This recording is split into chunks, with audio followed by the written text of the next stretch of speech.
I have to leave those in.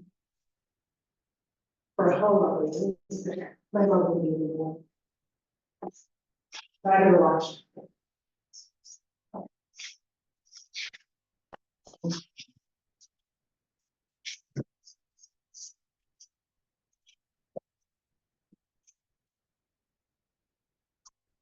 I should be watching this. No, but I think you're already got this a lot. I am pretty much set up, yep. I've been trying to get her earlier today. Oh, yeah, Slack is not just. Yeah, so it's a special thing. Very great. Maria, yeah. Okay, thanks for being there. You never know. Yeah. Oh, I know. Where else? So are you part of the, yeah, okay. Great, so I was trying to think what. And then, the zero was, like zero, all right, yep. Great. In the West End of London, too. Oh, yeah, fine. Yeah, okay. Yeah. It's more like what's going on. Yeah. Yeah, which probably not on. Yeah. Yeah, I had a presentation for this, or was it News East Metro? Was it over in Waverly? Would that have been? That would have been expensive or something. Would have been Western Group. Yeah. Yeah. Right. So. Would you work for this group? It's like. Yeah, it's our new advocacy group for electronics circularity. Okay, And it functions a little bit like an industry association, but it's also like half a grassroots. Sure. Okay. So it's kind of unique in that way. It's not just like helping the recycling businesses, but it's talking about that. Yeah. Yeah. So your co-director is, who's the other? John Carney, he's the former executive director of the Solar Association. So they had kind of a similar thing back in like 2009 when they started. Solar wasn't really a thing in Minnesota, it was a very big industry, and they were trying to bring solar to Minnesota, and everybody thought it was kind of silly because Minnesota's a, Perfect, great. northern state, and they didn't think that solar was going to be viable in northern states.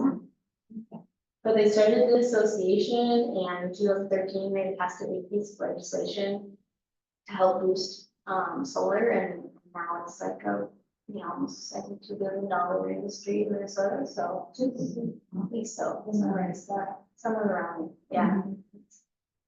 So, yeah, so we're kind of trying to do similar things, like try to get waste recycling to happen here locally, because when it doesn't happen locally, we don't know, if it's being done well, or if people are safe when it's happening, or if the environment's safe, and so it's better to do things, take care of your trash locally. Oh.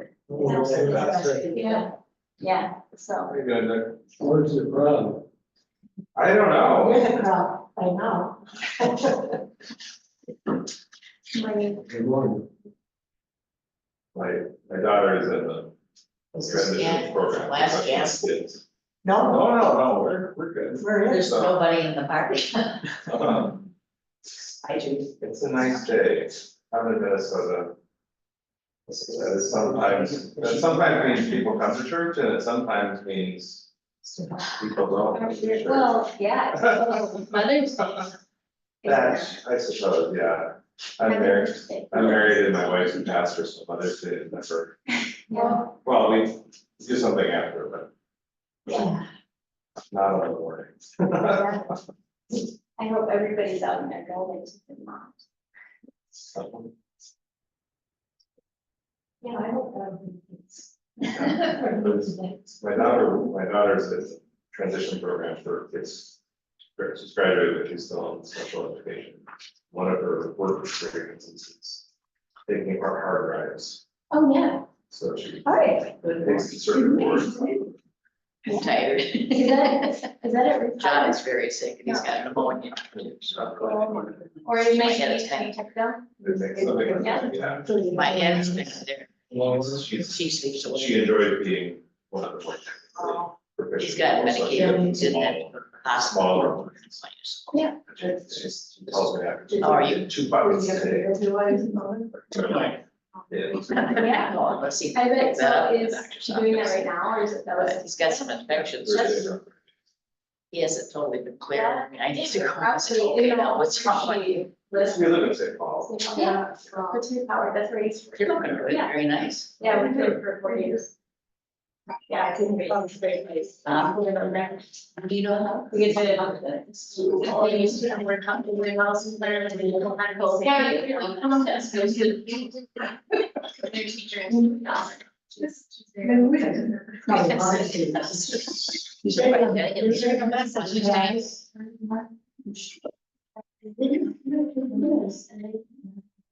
Yeah, my fault. It's that almost 70 degrees. Your Mother's Day message.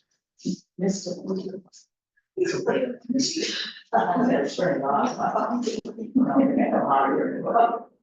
Hello.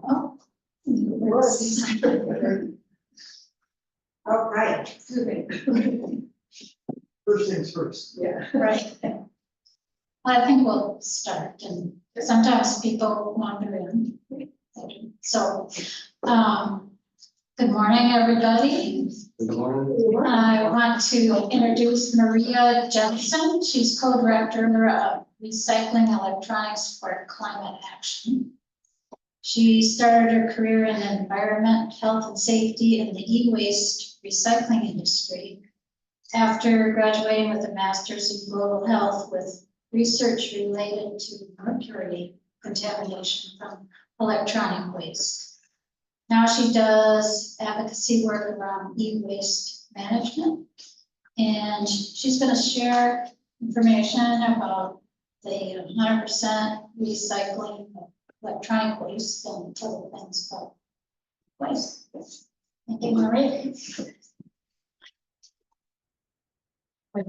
Well, thank you. Thank you. Good morning, everybody. How's everybody doing? Happy Mother's Day. I always like to start with the question, who knows what electronic waste is or e-waste? Yeah. Yeah. You have to actually answer. Yeah. I know examples are great. Yeah, Televisions. old televisions, right? Cell phones, laptops, cords, absolutely. I do about cords. Smoke detectors. Smoke detector, exactly, yeah, that's something that's not usually, I don't know, had somebody think of that one. Yeah, just look back there, that you can see like 6 or 7 examples. How about appliances? Yeah, absolutely, appliances, your refrigerator, your toaster, your microwave oven, this clicker, big screen TV over there. But also things like, if you think about if you go to the hospital, you look around their hospital room, there's gonna be lots of e-waste in there that maybe you know, stuff that I don't even know what it's called, but big MRI machines, massive things like that. Survey equipment is an unusual one. If you go to the grocery store, right, they have all sorts of e-waste as well. It's not just the things that are in your house, right? But that's what most people think of as kind of like household items, but it's actually all of that. And so we generate about 46 pounds of e-waste per person every single year in Minnesota, and that adds up to 266 million pounds per year. And usually when you say 46 pounds per person, people are like, whoa, I don't generate that much, right? And that's why I talk about our businesses, our hospitals, our schools. Those places are generating e-waste too. And so when we say per capita, it's all of that added together divided by the population. And that's It's yeah. like, what accounts, like, if I bring a tower computer, like, not all of it is circuit board, some of it's just a metal case. Yeah, What, like, does the whole thing count as e-waste, or is it just the circuit boards and stuff? Yeah, I mean, it depends, totally depends on who you ask. Okay. I would say, my personal opinion is that we should make definition as broad as possible, so that when we're talking about being responsible with our e-waste, we don't leave anything out. Plastics is a big issue right now with how to handle it, because it has a lot of toxins in it, like brominated flame retardants and PFAS. You maybe heard about PFAS last year when we passed a bill that says that PFAS can't be put into certain items and sold in Minnesota. Unfortunately, it doesn't apply to e-waste, so there's still lots of PFAS in our e-waste plastic. So that means it's really hard to recycle. So it's important to talk about the plastic too, because that's an environmental justice issue as well. So right now, a lot of it is going to Malaysia, which it shouldn't go there. It's illegal to send it there, but some companies are still doing it. So that's definitely a big part of e-waste. In the early 2000s, that was the big e-waste story, was that companies were sending it to Uganda and Vietnam. And it was being thrown into these like e-waste dumps and recycled in a way that wasn't safe for the people that were doing it. And oftentimes children were involved. So since then, there's been the Basel Action Network, which basically they exposed what was happening. They made a treaty that has almost every country signed on, except for, you might not be surprised that the US is one of the few that did not sign on. But luckily, since all the other countries did, we can't trade with them either. So that has really put in like a damper on the e-waste exportation and dumping. And also since then, they implemented industry certifications called Stewards and R2, responsible recycling. And those industry certifications are very, very strict. And they look at all the recyclers, downstream vendors, and they make sure they know where it's going. And so I won't talk too much more about e-waste dumping. It has decreased a lot since the early 2000s, which is a great success story. So now we're kind of moving on to, okay, what's good about e-waste recycling? Why should we do it? And kind of what's the current state of things here in Minnesota? So, any questions before I jump in? Okay, so we are RECA, Recycling Electronics for Climate Action. I used to work at one of the largest e-waste collectors and processors in the state called Repowered. It used to be called Tech Dump. It's in St. Paul. And then since then, we started RECA. There's just two of us, and we're kind of half an advocacy environmental organization, half an industry association. So we're trying to get e-waste recycling happening here in Minnesota, but in an environmentally safe way. And we're trying to help the community be involved in how that's done and help us get it done as well. And these are our social media platforms. If you want to follow us on social media, just kind of getting started. I try to post almost every day. All right, so in Minnesota, we only recycle 20% of our e-waste. So that means the vast majority of it is going into our traditional waste streams. So if it ends up in the landfill, it's going to be leaching into the soil and into our groundwater. If it ends up in a trash burner, like the HERC incinerator, it's going to end up in the air, and we're going to breathe it in, right? So there's lots of toxins. I mentioned already PFAS and brominated flame retardants, but also, and sometimes more concerningly, mercury and lead, right? So e-waste is not a huge part of the waste stream in general. Like we're talking about trying to get to zero waste. It only makes up 2% of the total volume or the total weight of our waste stream.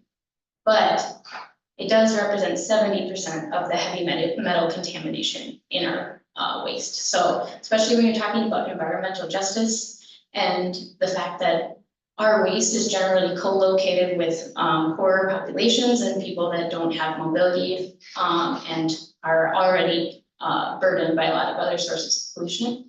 E-waste is a really important issue when we're talking about zero waste because of that. Some of the health effects from being exposed to e-waste are changes in behavior, spontaneous abortions, stillbirths, premature births, DNA damage, decrease in lung function, and a decrease in educational outcomes, especially for young children. Have you heard of what happened in Flint, Michigan? Yeah, so that was lead. It wasn't from e-waste, but it was from the lead in the water pipes. But it's a similar exposure, because we're talking about lead in most cases. You know those big old tube TVs? Yeah, those have 6 to 8 pounds of lead each. So when they Yeah, yeah, it's a lot. It's a lot. So the glass in there is not just glass, it has a lot of lead in it. There's a technical reason that I don't understand why it needs to have lead in it, but that's how it works. Because back in the day, we didn't know that lead was bad for us, so. But now we do, Oh, and we did, we did, we just didn't, we just didn't do anything about it. yeah, Yeah, we also had lead in our fuel, that so. was the latest, and they do. But they still live. Yeah. So e-waste isn't all bad, it's also an opportunity. So I'm sure you've heard of the term energy transition, clean energy transition. That involves electrifying a lot of things, right? Things like solar panels, wind turbines, geothermal energy products, they all require a lot of critical metals. Have you heard the term critical metals?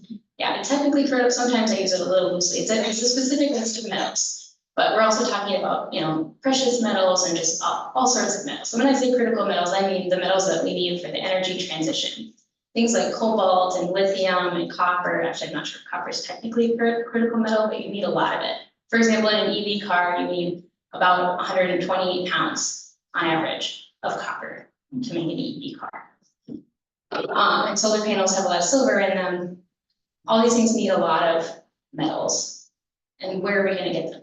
Right? By some estimates, if we want to meet the metals demand of the clean energy transition, we're going to need 300 new mines around the world. And most of those would be located in indigenous land or within like a 30-mile radius of indigenous land. So e-waste is an opportunity. In fact, by some estimates, if we did recycle 100% of our e-waste, we could meet about 40% of the demand for the clean energy transition. I'll go into that a little bit. We did a study about that locally here in Minnesota. But there are a lot of steps that we need to take before we can get there.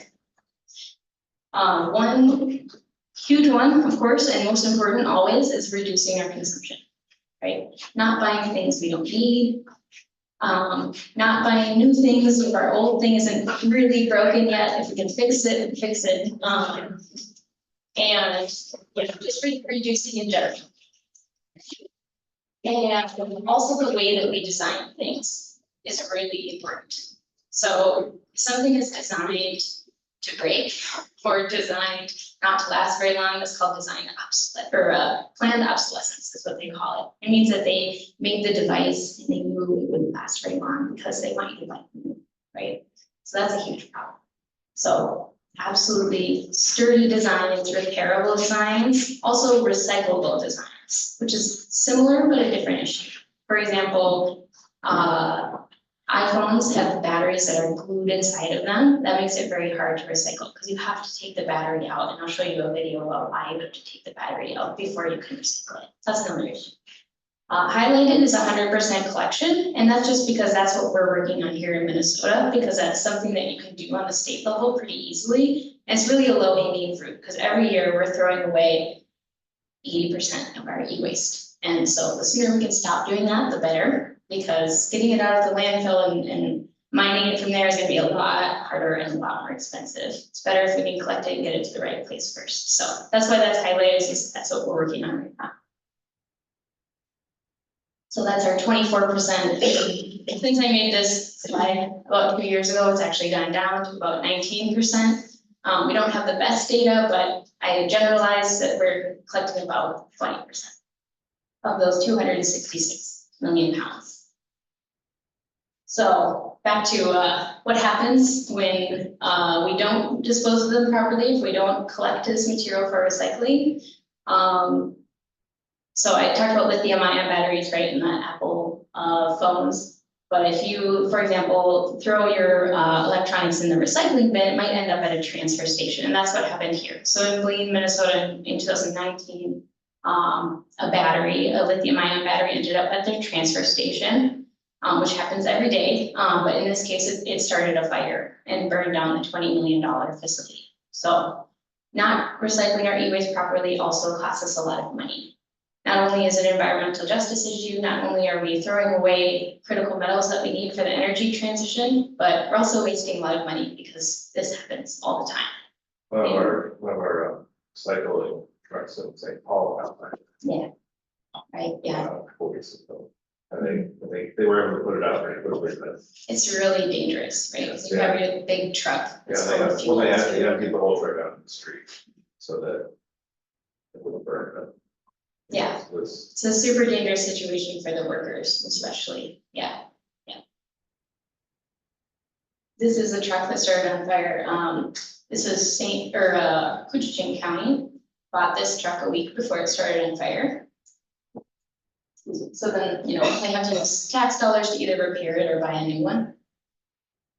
And this is the Rice County landfill, actually just last year in May. After this happened, I really dug in and I started asking landfill operators how often this was happening, how often batteries were causing fires in their landfills, and they told me, oh, every day. Happens every day. It's just that this one happened to catch on fire in a big way. It was the size of a football field and 30 feet deep, and it took them about a week to put it out. And so in the meantime, you have all this toxic fumes, basically burning plastic, because that's what a lot of our trash is, right? Burning plastic fumes that are polluting the whole area for a week. It's a lot of damage. So again, back to the opportunity. So e-waste is worth, just here in Minnesota, we did a pilot study about 2 years ago. And those 266 million pounds are worth about $3 billion.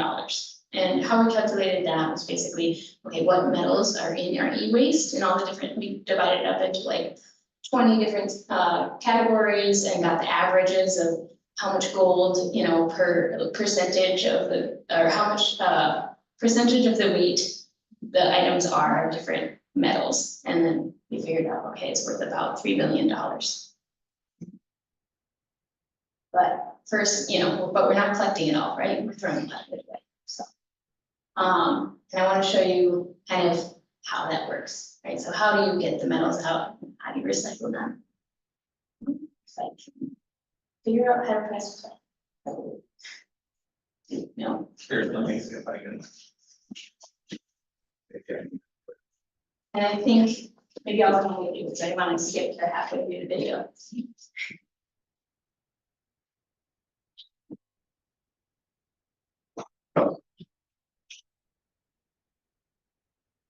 Okay. Of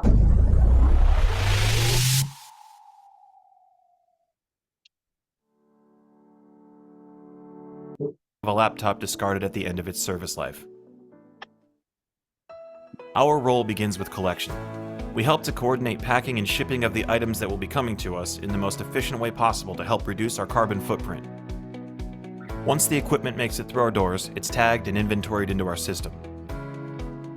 From there, items are sorted into categorized streams to ensure that each type of material is handled appropriately. This is a large part of what an electronic recycler does behind the scenes, and it's at this stage that our laptop comes into the picture once discovered by our sorting team. Because laptops are among many data-containing devices, they're given special attention to ensure that all data and storage devices are removed and sanitized. Now that our laptop has been cleared of any personal data, we have our first opportunity to complete the life cycle. Items that are relatively new and free of heavy cosmetic or functional damage are refurbished or repaired and reintroduced back into the market whenever possible. Reuse is considered first, as it's the simplest and often most cost-effective form of recycling. Unfortunately, our laptop is beyond its usable life, and it's also showing some signs of heavy wear. It's effectively scrap at this point. Scrap material that's not suitable for reuse will be dismantled into the basic components used to manufacture it. Our laptop will be demanufactured by hand and sorted by the separate metals, boards, and plastics originally used to create it. Other items from the same load could be shredded, sheared, or otherwise processed into raw commodities using specialized equipment. Once we've collected enough of our processed raw materials, they'll be shipped to partner facilities that specialize in each specific commodity we've generated. For example, the plastics are sent to a plastics recycler who further segregates by type and color to be granulated. Metals like steel, aluminum, and copper are taken in by metal yards who accumulate them in massive volumes. They're then shipped to a smelter to be refined and ultimately become ingots for use in future products. Circuit boards are sent to specialized smelters that use thermal energy to recover the precious metals found in the circuits and components. For all specialty recyclers, the end goal is the same: to create a clean, raw material that can be sold back to manufacturers to begin the life cycle all over again. Maybe our laptop's plastic casing will become the bezel to a new smartphone. The metals could contribute to new electric vehicles, and the precious metals could find practical or ornamental use. No matter the application, these efforts help to reduce our dependence on finite, raw material that needs to be harvested, refined, and shipped at an increasing cost to our environment.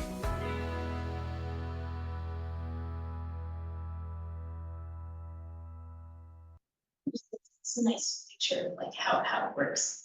But in general, the steps are, you're gonna collect all of it, you're gonna sort through it put it into different categories.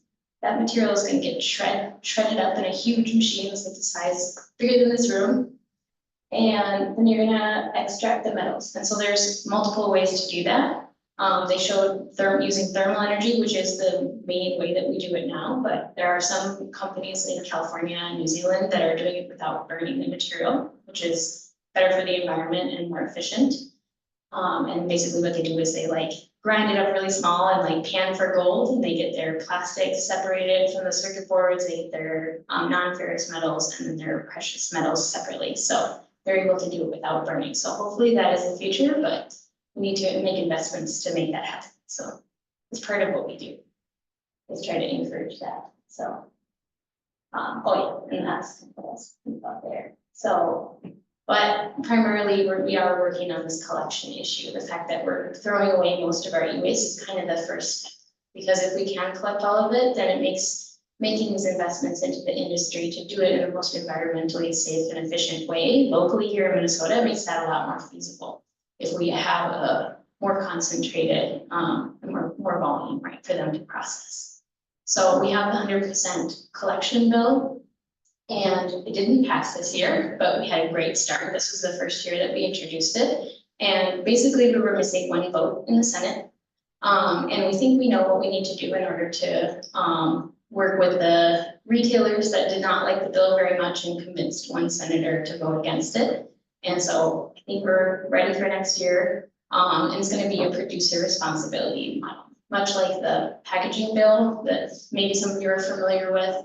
Basically, the idea is that the folks that are producing the electronics for sale have to pay for the collection sorting of that material so that they can get to the recyclers. And so what that would mean for you and I is that we would have more convenient locations to drop off our electronic devices, and it would be free.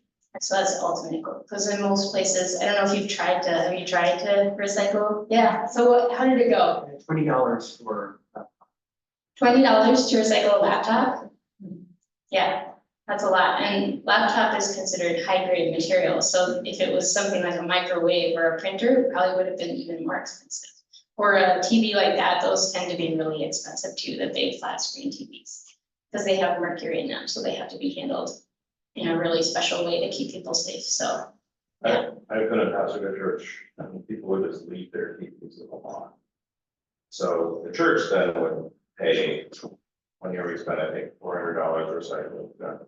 Yeah. E-waste, it was just on the lawn. It was nearly university and students with this stuff. Yeah, because people don't want to pay to get rid of it. That's Right, fine, take a lot of stuff. what's that? That's fine. Yeah, They take a lot of stuff. they'll take some stuff. They don't take everything. They usually charge something, but they would be a part of the program too. So they would be a registered collector, and they would get reimbursed by the producers for everything they collect, and then they would collect for free if they wanted to register as a collector. That's optional, but. Well, next Saturday, we're having an event, Yeah, 9 to 12. Do you have anything you want to research? It's outside Groveland. That right? Yep. And this includes all the white, all we've got, over the years. Yeah. I don't even know where they came from, Yeah. or what they, Yeah. where they go. Right, it's like, oh. And there's a lot of valuable material in that stuff, especially cords. And the older the device, the more critical metals there are, typically, because over the years, something called dematerialization happens. every year producers find a way to do it with fewer of the expensive stuff, like, or less gold, less silver, less copper, because it's cheaper to do it that way. But, so that means like the circuit boards in your old computers, those are really valuable, have a lot of gold in them. And so recyclers really want those, so it's good to pull it out of your basement and get it recycled. Yeah, so you get those metals back into circulation. Absolutely. So it's kind of the general, yeah. Yeah, so some manufacturers convince one senator not to vote for this. Yeah. But other Retailers. other retailers felt like, no, this is something we should do. Is that what? Yeah, especially smaller retailers, but unfortunately both Best Buy and Target decided to fight against us. So, and they talked to every legislator and they only needed to convince one, unfortunately, in the Senate, so. Yeah. Because we had bipartisan support, but we needed one more vote, so, yeah. But, since then, we've had some good conversations with the Minnesota Pollution Control Agency, and they think that there is a feasible way to do the 100% definition, because that's one of the things that's different about this bill. There are 24 other states that have electronics collection legislation in place, but all of them basically just list like TVs, computers, anything with a screen. That's a covered electronic device, but that's not the whole e-waste stream, right? We talked at the beginning. An e-waste is anything with a battery, a cord, or a circuit board, basically. And so they're not very comprehensive programs. And so that's what we're trying to do here is we're trying to make 100% definition, which is something that we has done before in the US. So we're trying to say anything with a battery, cord, circuit board, that's a covered electronic device, and we want to provide free options for drop off for everybody in the state. And so that's why it's a little bit of a fight, because whenever you're trying to do something new, it's tough and people want to slow it down because they're not sure if your idea is ready yet. So that's kind of where we are, is educating people and talking about why it will work. And the Minnesota Pollution Control Agency was supportive of our bill, but this year they're going to take a more proactive approach and help us figure out how to do it with producer responsibility rather than the fee at point of sale, which is what the retailers didn't like. So we're a little bit in flux now with the bill language, and we're going to be spending the next, well, not quite year, but until January, we're going to be redrafting the bill and creating 100% recycling bill, but through producer responsibility rather than a point of sale fee. So That seems like a much harder lift. Like, cause you have to get Samsung to pay for yeah, stuff in Minnesota, and they don't have an office for that. yeah. So actually the Samsungs of the world aren't the issue because they're already registered under the legislation from 2007. It's more the obscure manufacturers that we're worried about. People that make like headphones or like this clicker, right? It's like, who even makes these, right? There's thousands of the OEMs in China, thousands. Thousands, absolutely. That's why it's really tricky. And so originally, that's why Point of sale is a much simpler. it is a lot simpler, but it wasn't popular because we have, two huge companies, Best Buy and Target, are located here in Minnesota. They're headquartered here, so they have a lot of political power, unfortunately. But producer responsibility is the better way to go if you can figure it out. And so that's what our task is between now and next session is RECA, along with the county governments and the Minnesota Pollution Control Agency. We're kind of putting our heads together and trying to figure out how to draft this. And what our job is with RECA is to really advocate for the 100% definition and to not give up on that, because we think it's worth it to keep all of these toxins out of the waste stream, because it's safer and better for our communities. So we're kind of taking the environmental justice approach and really being very, very persistent on that and saying that we can't give up on this goal. We can't give up on this. This is what we're going to do. Even though it's hard, we're going to figure it out. And it's okay that we're the first state to do it. So. What role do the counties play? Mainly the counties are really concerned because they're paying a lot of money right now for electronics collection. So they want it to not come out of their pocket anymore. So they're aligned with us. It's just whether or not they want to go for a big final solution or just something that will cover their costs. So that's the tricky part, and we agree on pretty much everything other than that we think we should really go for that 100% definition, so that we can have universal free recycling for the whole state, for everything, not just TVs and computers. So that's the difference there, but they're, you know, they're great, and they were super supportive this year and worked really hard to help us get as far as we did. Yeah. So this one that's on next Saturday will be taken off. I think so. Yeah. Anything with the cord. Anything with a cord. A circuit board, a cord, or a battery. Yeah. Actually not like a fridge. You can't bring those large appliances. Yeah. But everything, It's a reasonable fact. yeah, it's like the waves. And the reason why like refrigerators and dehumidifiers and air conditioning units are excluded is because they have fluorocarbons, I want to say that, like freon, right? Yeah. Those are ozone depleters, so they need to be recycled in a special way, and typically in Minnesota at least, it's not the e-waste recyclers that are handling those, it's the scrap metal yards. Because they have a lot more space and those items are really big, and so they take those in their scrap metal yards and they have like special hoods that they when they do open up the, wherever the freon is, I'm not super familiar with this process, but they have a process to capture it. And so that's why large appliances are excluded typically. But you can take them to your metals recyclers. So. What's in the cord? Typically, it really depends on the cord. They vary a lot, but typically there's copper in there, and that's the valuable thing. So sometimes you'll hear about like copper theft is a big thing of abandoned buildings. They'll go in and take like some electrical wiring and also like piping and stuff too that has copper. It's a big thing. Really streetlights in St. Paul. Yeah, or the streetlights in St. Paul, that's, yeah, the same, state representative who's working on the e-waste bill is also working on a bill. Something about copper theft, I think it's like just saying that if you're selling copper, you have to be licensed. Yeah, so, which is good, it's good to have some oversight over the recycling industry, because there's, you know, there's good ways to recycle things, and there's not so good ways to recycle things. So industry certifications are great, regulation is good, making sure that they're doing it. Yeah. Other questions? Yeah, great. Yeah, so we do have our, if you want to follow us, try to post almost every day. Those are our handles. So also, you can reach out to me via Judy. We're in a lot of the same Zoom calls all the time. So yeah. Excuse me, but. Yeah. Supposed to go. Yes, but I want to consider this. Yeah. No, go ahead. I'm Yeah, sorry. Are you essentially finished Yeah. now, just questions? Yeah. Thank you so much. Yeah, thank you. Yeah. Great. Thanks for coming. I'm so glad. Reset. And there's. Oh my I God. don't know if there's. Yeah, it works. But Okay. Thank you so much.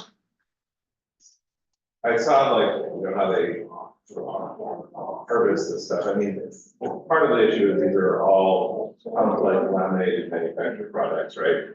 I know the cradle to cradle movement, like they've been able to design like speakers where all elements are able to be pulled apart easily, yeah, but it's expensive.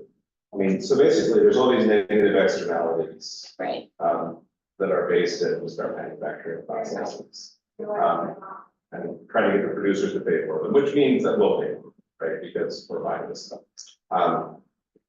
But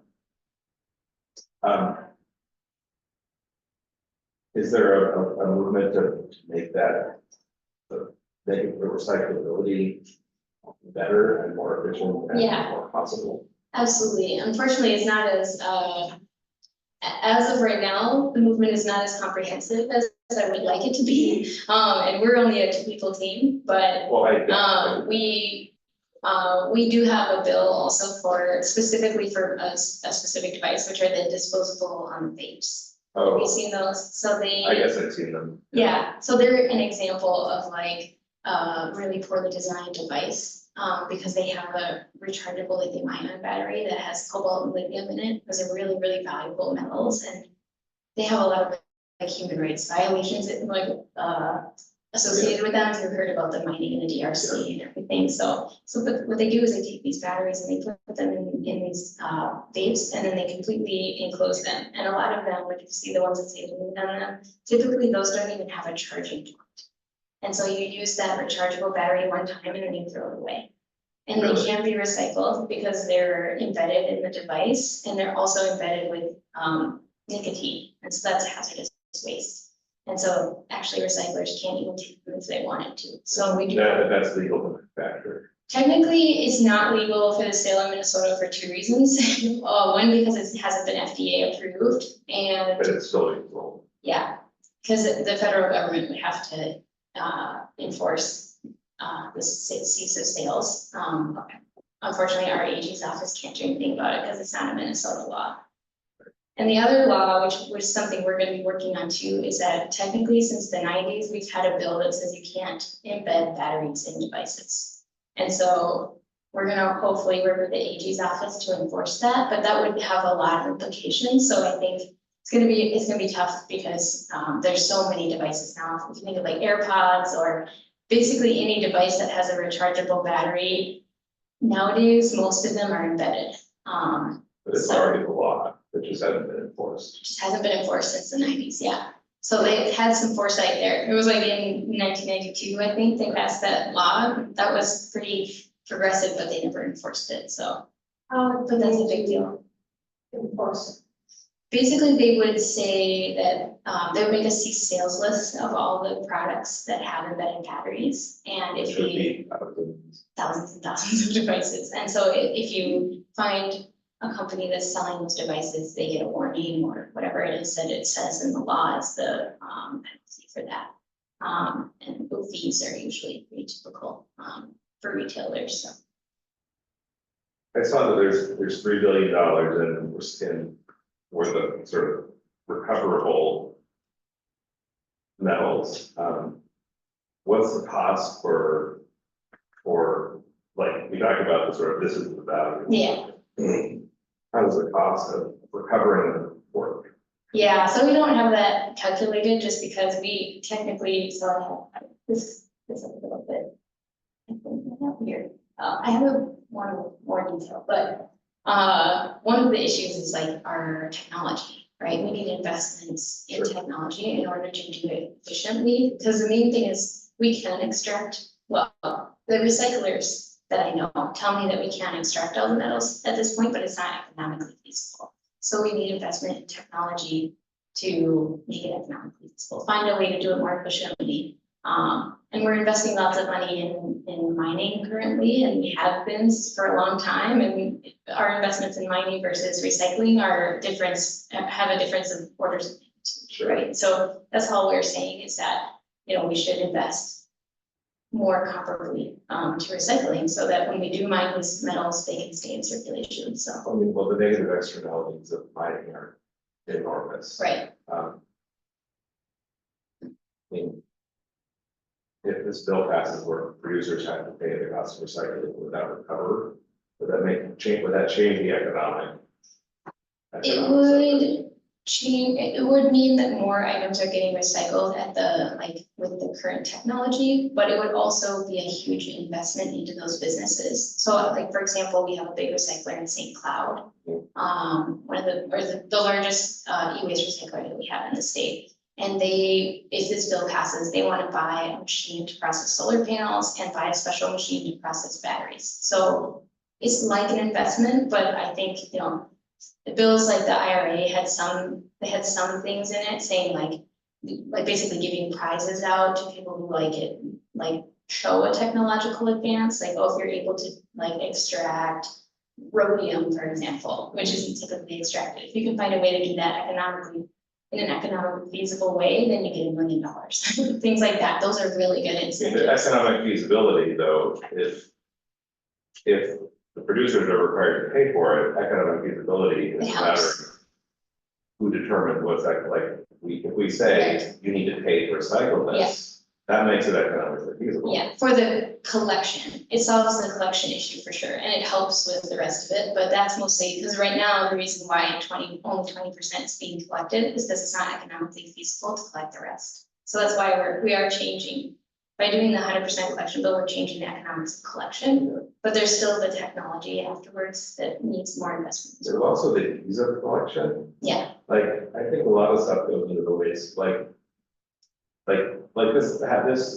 this battery thing happened in my neighborhood or nearby, which is an affluent neighborhood. It was not put in there because the person couldn't afford to do it. It was put in there because they didn't want to take the time. Yeah. Or it was, maybe they didn't know, or it was too complicated, like, it's just, it's a pain to figure out, and I've brought things in and I like the cords and say, oh, we don't take the cords. Like, well, that's all copper, why wouldn't you take the, it's just, especially if you took it to a county site, they're gonna be motivated to take the covered electronic devices, which right now is defined as basically TVs, fax machines. So that's why we need to change the definition, because then the county sites will take everything, because then everything will be a covered electronic device. So, So going back to the manufacturer. This kind of thing that have forced them to change materials that they use. there is a piece in there.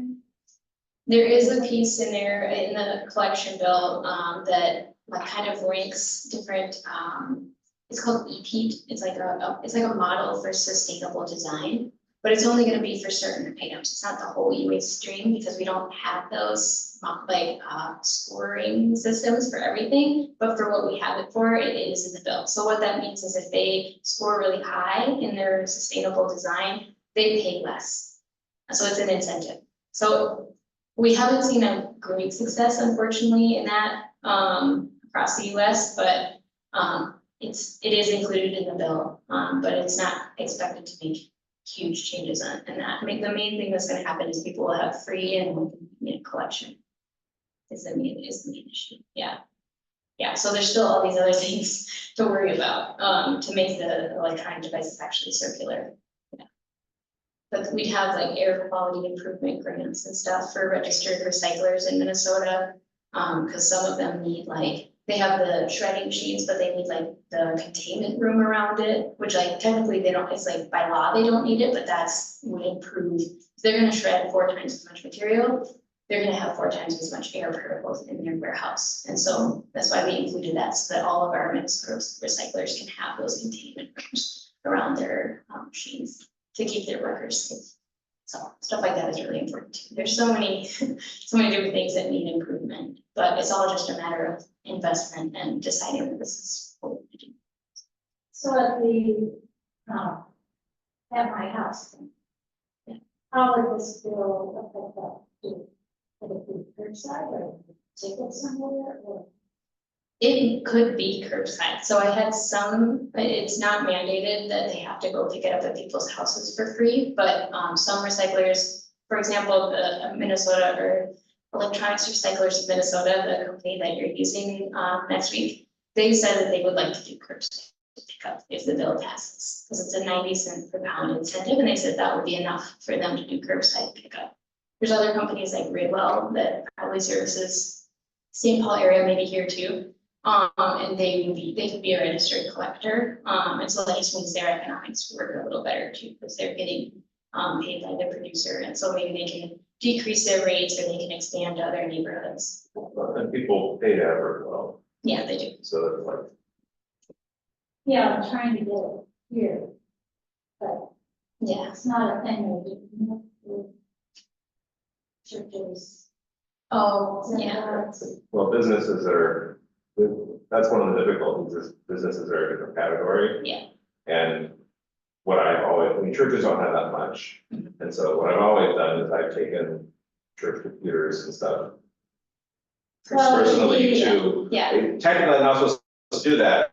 That would be a new change as well. So if you have 10 or fewer employees, then you would not be considered, well, you would be eligible for free collection. That's one of the changes in the 100% collection bill. So that was something that county governments actually wanted.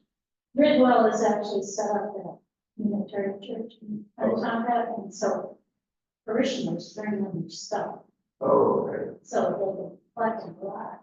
Yeah. But Gridwell is really set up to do that. Whatever.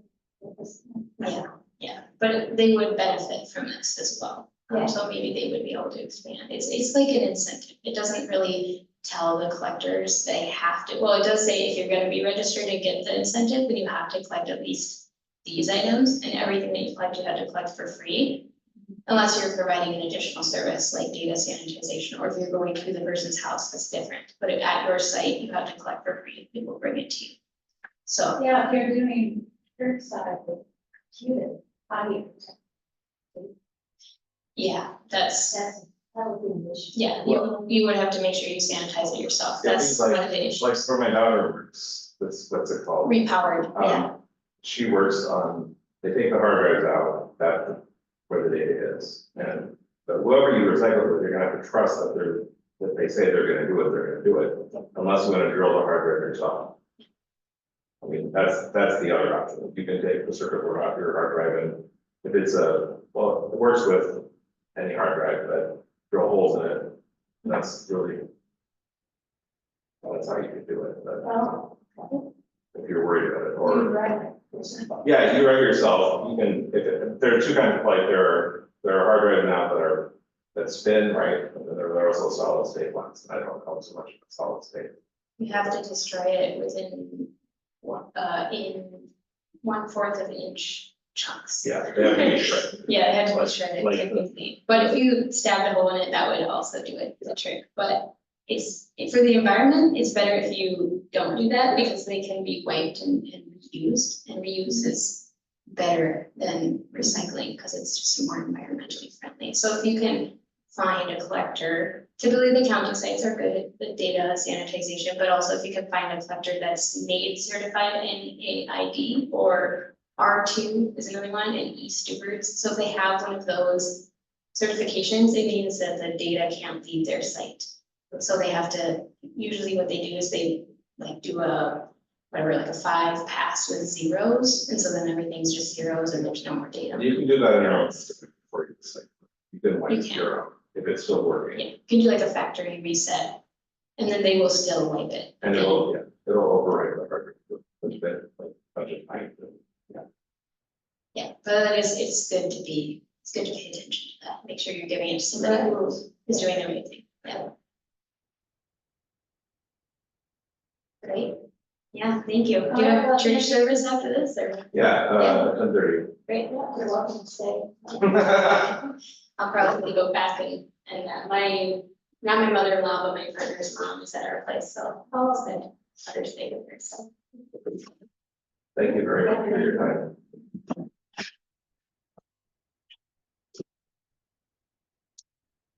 Let's see this up, is that okay? Yeah, that's fine. Oh, thank you very much. Yeah. This is great. Groups are everything. Yes, that's a big person. Skeletons, yeah. Successful. Yeah. Let us Do you have a know. flash drive or anything? Nope, I Okay. think I just, yeah, since we're over in our. Okay, great. So, yeah. Thank you so much, Judy. All right, thank you, Maria. Yeah. Anything with a cord, battery, or Hard battery, or what is it, or circuit board? Yeah, I put a flyer on the window for it, and that's supposed to go. I was It's up, yeah, it's- Cell phones, yeah, well, cell phones. Oh, yeah, there's fine. Or just, Yeah, but there's you can look at the thing, but most things except really large appliances, So, yeah. but I don't think most people are gonna be you can bring carrying your EV battery, Our what? your EV electronic battery. vehicle battery. Yeah, we got spare ones of those later. The letters are usually items that they stuff down the Third Street, I think. And they would open a big thing and throw it and everything was broken on the It's not that anymore. Well, no, I'm not sure what's. well, like you would bring something in and they throw it in a big bin, then it would go to a sorting facility. A lot of places now will try to evaluate them, and if they're new enough or working, they'll try to reuse them or refurbish them. That's a pretty small percentage of waste, because most stuff that's turned in either is not working or is pretty old.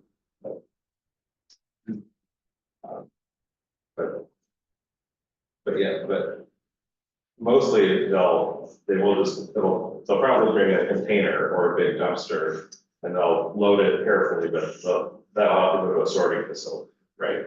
Because, you know, like we saw in that one video, I've seen it, it's like, they have, I mean, they sort pretty particularly, like there's a lot of things, they sort of things that do. Yeah, well, I think next Saturday, we'll probably have the dentist too. Yeah, We did this with Tech Dump okay, in 2015. okay. They did have. Yeah, no. Separated off, computers here. That one ready to consider.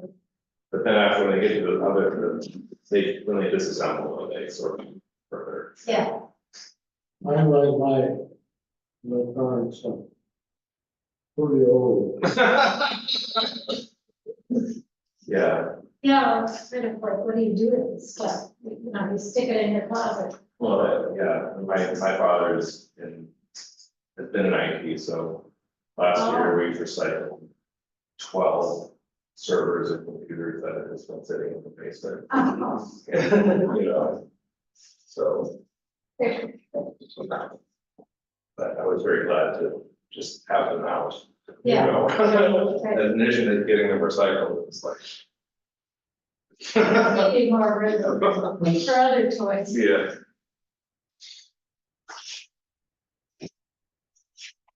Right, should I shut this down now? Yeah.